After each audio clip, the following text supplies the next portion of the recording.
आज राज्य कैबिनेट्र गुरुत्वपूर्ण बैठक राति 8:30 रे मुख्यमंत्री मोहन चरण माझी अध्यक्षतार बसिबो एही बैठक।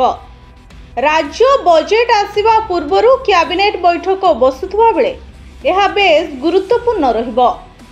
कैबिनेट बैठक रे अनेक गुरुत्वपूर्ण प्रस्ताव उपरे आलोचना हेबा सह 4 रु 5टी एजेंडा उपरे मोहर बाजिबा नै आशा करा जाउछि। तेबे नुआ मुख्यमंत्री मोहन चरण माझी यह हेबो तृतीय कैबिनेट बैठक।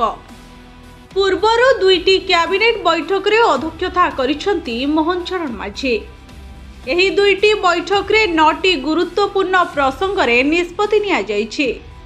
विधानसभा चालुथुबा समय रे कैबिनेट बैठक बसुथुबारु यह रहिछि बेस गुरुत्वपूर्ण। कैबिनेट रे कोन निष्पत्ति हेला से नै मुख्यमंत्री किंबा संसदीय व्यापार मंत्री आसंता काली विधानसभा रे विस्तृत सूचना देबे। ब्यूरो रिपोर्ट भंजौता न्यूज।